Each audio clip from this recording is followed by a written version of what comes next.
नमस्कार मित्रों, आज मैं आपके साथ स्टॉक मार्केट में प्रॉफिट कई गुना बढ़ाने का आसान तरीका आपको बताने के लिए जा रहा हूं। मेरा मकसद आपको ट्रेडिंग करने के लिए प्रोत्साहित करने का नहीं है। आप ज्ञान बांटना बुरी बात नहीं है, सही बात है। ज्ञान बांटने के लिए मैं वीडियो शेयर करता हूँ, क्योंकि ज्ञान बांटने से नॉलेज आपका और मेरा दोनों का बढ़ता है। मैंने देखा है ट्रेडिंग करने के टाइम पे कुछ छोटी छोटी बात है, उसका ध्यान रखा जाए तो आपको प्रॉफिट इंक्रीज होने में बहुत मदद करेगा। आपका 3-4% तक ऑल ओवर प्रॉफिट बढ़ सकता है ना, ऐसा देखा गया है। बिगनर्स ट्रेडर्स जब मार्केट में नए नए आते हैं तो वो क्या करते हैं,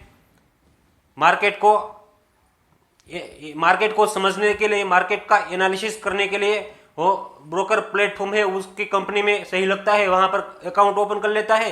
अकाउंट ओपन करने के बाद कोई उसको अच्छी लगती है, वो कंपनी में एक स्टॉक बाय कर लेता है, एक स्टॉक खरीद लेता है। फिर से 10-15 दिन तक वो लगातार देखता है, आज 1% प्रॉफिट मिला, आधा % लॉस हो गया, इतना प्रॉफिट हुआ, इतना लॉस हुआ। वो 10-15 दिन तक देखते हैं, उसको छोटा मोटा प्रॉफिट होता है तो बाद में क्या करते हैं, क्वांटिटी बढ़ा देते हैं और बड़ा ट्रेड ले लेते हैं, उसमें लॉस खा जाते हैं। वो सही तरीका नहीं है। मैंने देखा है इस तरीके से ट्रेड जिस करते हैं लोग, वो लॉन्ग टर्म के लिए, लॉन्ग टाइम के लिए मार्केट में टिक नहीं पाते। एक ना एक दिन ऐसा आता है मार्केट उसको बाहर निकाल देते हैं। आपको ऐसा नहीं करना चाहिए। क्या करना चाहिए, आप बिगनर्स हो तो आपको गमती है, आपको पसंद है, आपको लगता है वो कंपनी ग्रोथ करने वाली है, ऐसे 10 कंपनी का चयन कर लेना चाहिए। एक पेन और नोटबुक साथ में रखनी चाहिए, वहां पर 10 कंपनी का नाम आपको लिख लेना चाहिए। बाद में क्या करना चाहिए, 10 कंपनी में एक एक शेयर, एक एक स्टॉक है उसको खरीदना चाहिए। ऐसा करना चाहिए, क्योंकि इस तरीके से आप काम करोगे, मार्केट को एनालिसिस करोगे तो मार्केट क्या करती है, स्टॉक क्या करता है, मार्केट का माहौल कैसा है, वो सब बात आपको समझने में बहुत आसानी होगी। वो बात आपके दिमाग में बैठ जाएगी और आप मार्केट का एनालिसिस लॉन्ग टर्म के लिए कर पाओगे। मार्केट की दिशा कौन सी है वो आप पता लगा पाओगे। 10 स्टॉक का चयन करने के बाद दूसरी बात बताता हूं क्या करना चाहिए। आपको किसी दूसरे लोग को नहीं पूछना है, आपको खुद अपने दिल को पूछना है, आपका दिमाग को पूछना है। मैंने वो 10 स्टॉक बाय किया है, वो आपने अपनी नोटबुक में भी नोट किया है। वो 10 स्टॉक आपने क्यों बाय किया, आपने 10 स्टॉक बाय किया, वो बाय करने का आपका रीजन क्या था, आपको वो कंपनी में ऐसा क्या लगा कि उसमें आपको इन्वेस्ट करना पड़ा, वो बात आपको सोचनी पड़ेगी। नहीं करते आप, मुझे पता है 2 से 3% ट्रेडर्स ही इस तरीके से अपने दिल से पूछते हैं वो कंपनी में मैंने निवेश क्यों किया। ऐसा नहीं करते, बाद में क्या होता है, लॉस हो जाते हैं। दूसरे लोग को पूछने चलते हैं, वो उसमें इतना लॉस हो गया, इतना उसमें प्रॉफिट है, ऑल ओवर में लॉस में हूं, अब मैं क्या करूं। ऐसा नहीं करना चाहिए। 10 स्टॉक आपने बाय किया है, नोटबुक में लिखा है, 10-15 दिन उसका एनालिसिस करना है। 10 से 10 स्टॉक अलग अलग सेक्टर का होना चाहिए, एक सेक्टर का स्टॉक का चयन नहीं करना है। इसके बाद आपको क्यों आपने खरीदा है उसका आंसर तो आपके पास होगा ही नहीं, लेकिन आप सही तरीके से स्टॉक का चयन करोगे तो आपको पता चलेगा वो स्टॉक मैंने क्यों खरीदा था, उसके कैसे ऐसे मूवमेंट थी, कैसा माहौल था, कैसा मार्केट का माहौल था कि मैंने 10 स्टॉक बाय कर लिया। उसके बाद आपको आपका दिल से दूसरा क्वेश्चन पूछना है, मैंने 10 स्टॉक का चयन करने के बाद 10 स्टॉक खरीद लिया है मार्केट को समझने के लिए, सही अच्छी बात है, खरीद लिया, लेकिन अब मैं उसको एग्जिट कैसे करूं, एग्जिट करने का टाइम कहां पर है, कुछ दिन एग्जिट करूं। अब अपना खुद का दिल है वहां पर पूछो, उसको क्वेश्चन पूछो, आप खुद को पूछो, दूसरे को पूछने की जरूरत नहीं है।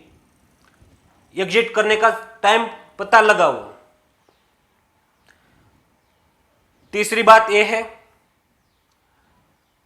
आप अपना दिल से पूछो फिर से, मैं कितना सही था, कितना गलत था। किन स्टॉक का चुनाव करने में मैं माहिर था, किन स्टॉक का चुनाव करने में मैंने गलती कर दी है। बाद में एक और प्रश्न आपका दिल को पूछो, 10 में से कितने स्टॉक ऐसे हैं उसमें मुझे प्रॉफिट होता है, कितने स्टॉक ऐसे हैं उसमें मुझे लॉस होता है। 10 में से 2 स्टॉक में लॉस हो जाता है, 5 से 6 स्टॉक में प्रॉफिट होता है, तो बहुत अच्छी बात है। 10 में से मैं आपको बोलता हूं 70% या 80% तक आपको प्रॉफिट रहता है, तो आप स्टॉक मार्केट में काम करने के लिए काबिलियत हो, ऐसा कहा जाता है। लेकिन 5 कंपनी में प्रॉफिट हो गया, 5 कंपनी में लॉस हो गया, तो आपको ऐसा मानना चाहिए कि मैं अभी स्टॉक मार्केट में काम करने के लिए लायक नहीं हूं, बड़ा इन्वेस्ट करने के लिए मैं कंफर्टेबल नहीं हूं, नया कुछ सीखना पड़ेगा, मार्केट के साथ सेटअप बनाना पड़ेगा, मार्केट के साथ सेट होना पड़ेगा। बाद में मैं सब ट्रेडर्स सबसे बड़ी 2 गलती करते हैं, वो कौन सी गलती है वो बताता हूं। गलत शेयर का चयन कर लेते हैं, गलती पहली है। कभी कभी गलत शेयर का चयन हो जाता है, बुरी बात नहीं है, लेकिन कई ट्रेडर्स ऐसे हैं लगातार कंटिन्यू गलत स्टॉक का चयन करते हैं, मार्केट गिर जाते हैं, पोजीशन स्क्वेयर ऑफ कर लेते हैं, लगातार लॉस खाते हैं, मार्केट को छोड़ते भी नहीं हैं, वो अपनी स्ट्रेटेजी है वो बदलते ही नहीं है, वो अपने खुद को स्टॉक मार्केट में ट्रेड करने के लिए डालने की कोशिश ही नहीं करते। ऐसा क्यों करते हैं? ये पहली गलती है, सब ट्रेडर्स करते हैं। कई ऐसा ट्रेडर्स है माइंडेड है, वो नहीं करते हैं। क्यों करते हैं? दूसरी सबसे बड़ी गलती ये है, सही इन्वेस्ट करते हैं, सही स्टॉक का चयन करते हैं। पहली गलती थी, ये तो सही बात है, गलत स्टॉक का चयन कर लिया था, वो तो गलती थी, लेकिन उससे बहुत बड़ी गलती है सही स्टॉक का चयन करने के बाद गलती करना। बहुत बड़ी मूर्खामी भरी बात है, मूर्ख ट्रेडर से ऐसा कर सकता है। बात कड़वी है लेकिन सत्य है। क्यों? सही स्टॉक का चयन करते हो, आपने इन्वेस्ट किया है, इन्वेस्ट करने के बाद कुछ टाइम जाता है, कुछ टाइम के बाद वो मार्केट कंपनी ग्रोथ करने लगती है, आपका स्टॉक का भाव बढ़ने लगता है, आपका स्टॉक ऊपर जाने लगता है, आपको प्रॉफिट मिलता है। अब गलती की शुरुआत होती है। क्या गलती? कुछ छोटा मोटा प्रॉफिट होने के बाद वो पोजीशन को स्क्वेयर ऑफ कर लेते हैं, उत्साह में आ जाते हैं। उसका टारगेट था 15,000 प्रॉफिट लेने का, लेकिन 5,000 का प्रॉफिट मिलता है तो वो पोजीशन से निकल जाते हैं। क्यों? उसको डर लगने लगता है मार्केट गिर जाएगी तो मेरा प्रॉफिट चला जाएगा। ऐसा नहीं करना चाहिए। आपको डर लगता है तो आपको स्टॉप लॉस लगाना चाहिए।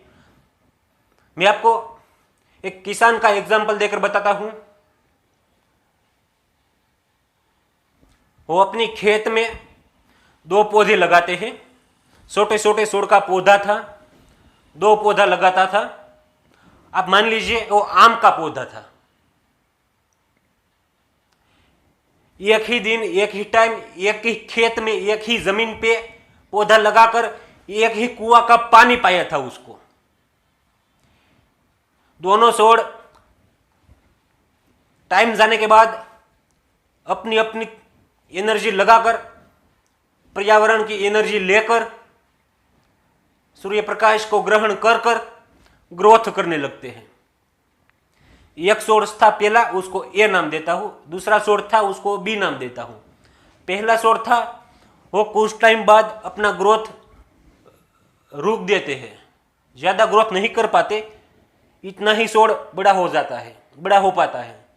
लेकिन दूसरा पौधा था वो बहुत बड़ा, कुछ टाइम के बाद, 2-3 साल के बाद बहुत बड़ा पेड़ बन जाता है। उनमें से अनेक डालियां निकलती है, अनेक शाखाएं फूटती है। बाद में क्या करते हैं किसान? आपको मैं पूछता हूं क्या करते हैं? बहुत बड़ा पेड़ हो गया, उसमें आम का फल आने लगा, आम का फल खाते हैं, खट्टा मीठा स्वाद लेते हैं, शरीर में पोषक तत्वों के भरपूर तंदुरुस्त बन जाता है। ऐसा क्यों करते हैं? क्योंकि उसने दोनों पौधे उगाए थे, उनमें से आम जिस पौधे ने बहुत बड़ा ग्रोथ किया था उसको वो कभी नहीं काटता, उसको पानी पाता है, खातर देता है, उसकी मुआवजत करता है, उसकी देखभाल करता है और उसका विकास करने में बहुत बड़ी मदद करता है।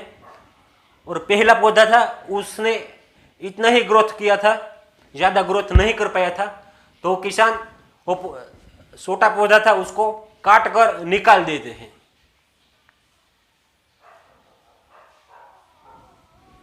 छोटा पौधा को काट कर निकाल दिया, बड़ा पौधा था उसको रखा, उसको पाला, उसको पोसा, उसकी सेवा की। फल ने, पेड़ ने क्या दिया? आंब का पेड़ ने उसको खट्टी मीठी आंब दी। वो किसान है, समझदार है, मजदूर लोग इसी तरह से समझकर काम करते हैं। लेकिन स्टॉक मार्केट में ट्रेडर्स आते हैं तो क्यों पागल बन जाता है, कुछ पता ही नहीं चलता। वो ऐसा नहीं करते, वो किसान से उल्टा कर बैठते हैं। क्या करता है मैं आपको बताता हूं। आप मान लीजिए 10 स्टॉक में आपने 10 स्टॉक का चयन करने के बाद 10 कंपनी में एक एक स्टॉक का इन्वेस्ट किया था। अब मान लीजिए 2-3 स्टॉक ऐसा था, वो छोटा पेड़ था, उसकी तरह वो स्टॉक आगे नहीं बढ़ पाया, ग्रोथ नहीं कर पाया। लेकिन 2-3 ऐसा स्टॉक था, दूसरा स्टॉक, उसने ग्रोथ किया, कई % का ज्यादा रिटर्न दे दिया। तो ट्रेडर्स क्या करते हैं? जैसा छोटा मोटा रिटर्न मिलता है तो स्टॉक को सेल करने के बाद अपनी पोजीशन स्क्वेयर ऑफ कर लेते हैं। जब पहला किसान था, उसने पेड़ उगा, उसमें आम आया, आम का फल खाया, फल खाने के बाद पेड़ को काटा। किसान ऐसा सोच ही नहीं सकता। 15-20 साल तक लगातार वो पेड़ से आम खाएगा, उसकी बिकवाली करेगा। लेकिन ट्रेडर्स ऐसा क्यों नहीं करते?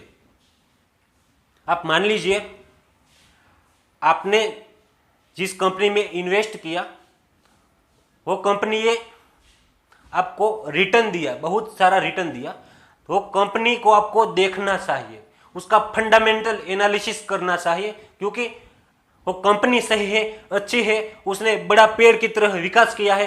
वो कंपनी अपनी अलग अलग शहर में, अलग अलग कंट्री में शाखाएं बनाई है, वहां पर उसने अपना प्लांट बनाया, प्लांट की स्थापना की, अलग अलग कंपनी में, अलग अलग शहर में वो अपनी प्रोडक्ट बनवा रहा है, प्रोडक्ट को सेल करता है, वो कंपनी ग्रोथ करते हैं, बड़ा पेड़ बनने की कोशिश करते हैं, आपको प्रॉफिट मिलता है, तो आपको कंपनी को पेड़ की तरह काट कर पोजीशन स्क्वायर ऑफ कर लेते हो। लेकिन कंपनी की तंदुरुस्ती क्या है, कंपनी की बॉडी क्या कहती है, कंपनी का मार्केट कैप क्या कहते हैं, वो आप कुछ सोचते ही नहीं हो।